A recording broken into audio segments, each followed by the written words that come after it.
Hai, Assalamualaikum. Jumpa lagi di channel Kebun Kampung. Okey, perkara pertama selepas anda membeli pokok bunga ataupun pokok daun di nursery adalah pokok ni perlu dipindahkan supaya pertumbuhan dia lebih cepat dan lebih banyak pucuk-pucuk baru yang akan keluar. So kalau dia masih dalam polybag yang sebesar tak sampai pun tapak tangan, okey, dan tanah dia pun cuma sikit, so pertumbuhan dia agak lambat. Pembekal yang membekalkan pokok bunga ros ni, dia bubuh tanah tu hanya sekadar untuk bagi dia bertahan selama beberapa bulan.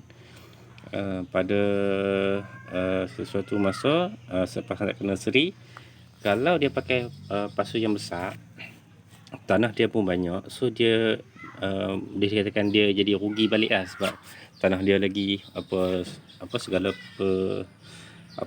tanah-tanah kompos, tanah sabut, kokopit, tanah khas untuk bunga, so dia memakan belanja yang agak tinggi. So sebab itulah bila mereka menjual pokok bunga ataupun pokok jenis daun, dia akan buat dalam polybag yang kecil ataupun porsi yang kecil saja, supaya dia punya kos tu ringan.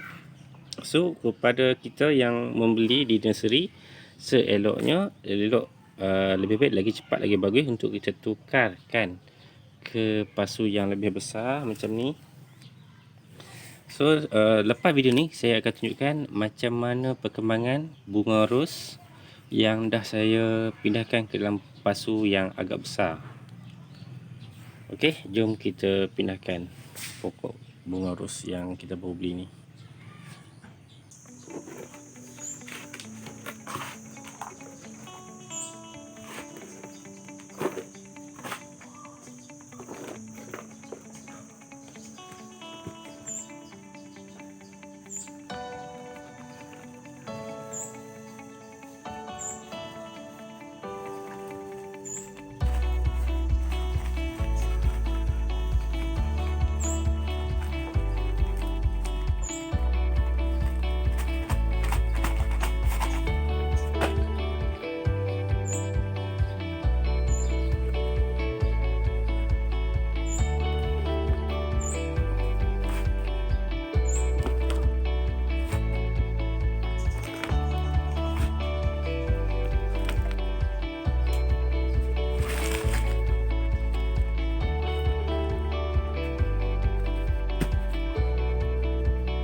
Okey, dah pun siap kita punya pindah tanam pokok bunga ros ke dalam pasu.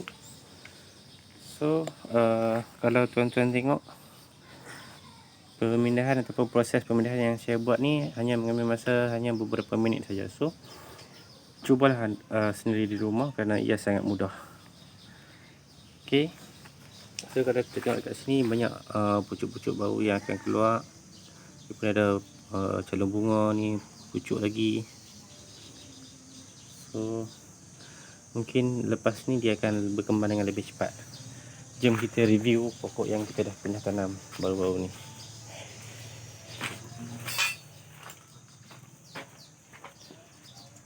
Okey, ini adalah salah satu bunga ros yang dah pun berbunga baru-baru ni dan kita dah potong dia kat sini. So kalau kita lihat sini sebelum ni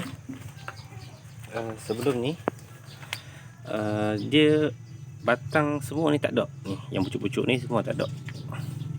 Ni pucuk-pucuk ni pun tak ada, semua dia telancang, bogel orang kata. Hanya tinggal dia punya batang saja. So selepas saya pindahkan ke dalam polybag yang besar ni, dia keluar pucuk-pucuk bunga dan terus berbunga. So salah satunya yang saya suka dengan pokok bunga ros kampung ataupun pokok bunga ros Siam, dia mudah berbunga dan juga tahan lasak, dan juga bunga dia wangi. Kalau nak dibandingkan dengan pokok bunga ros yang Cameron punya ni, yang ni pun kita dah pindahkan dia ke pasu yang lebih besar, cuma media dia ni kurang sesuai. Sebab media ni saya cuma campurkan sekam, bakar dan juga kokopit. Sepatutnya dia perlukan tanah juga yang sebaik-baiknya. Sebab kokopit ni dia bila kena air, dia terlalu basah dan dia kadang-kadang boleh menyebabkan pokok ni mati akibat reput batang, sebab dia terlalu basah dan dia menjadikan batang tu jadi busuk.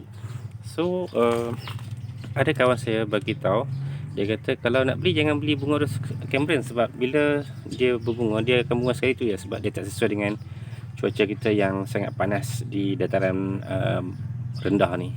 Tapi selepas saya tukarkan kepada pasu yang besar ni, so kita tengok jangkaan ataupun apa yang diberitahu oleh kawan saya tu tak betul. Sebenarnya bila kita pindah ni dia akan tetap berbunga juga. Dan kalau boleh tengok dekat sini pun dah ada pucuk bunga, ada 2 lagi. So ni pun pucuk baru. Ni pun banyak pucuk baru yang keluar.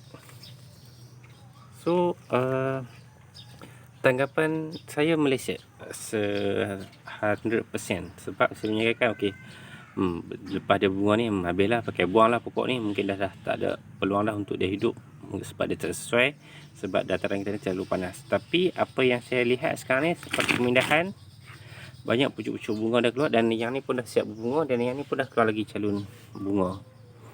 So terpulang pada tuan-tuan nak beli bunga ros Cameron ataupun bunga ros Siam ni. Tapi kedua-duanya berbunga yang sangat cantik. Cuma kelebihan pokok ros kampung ni, dia berbau wangi dan bunga dia agak besar daripada ni. Ni cuma besar ni ya untuk ros Cameron, dan juga ini ros Siam ataupun ros kampung. So dekat sini semua saya letakkan pokok-pokok yang berbunga saja. Yang ni ada cabai, ada bunga matahari yang dah habis. So ada limau kasturi, limau nipis. So salah satunya pokok bunga ni juga dia akan memanggil serangga-serangga yang baik untuk hadir ke kebun anda untuk membantu dalam proses pendemuran ataupun proses menghalau serangga yang jahat macam hama dan sebagainya.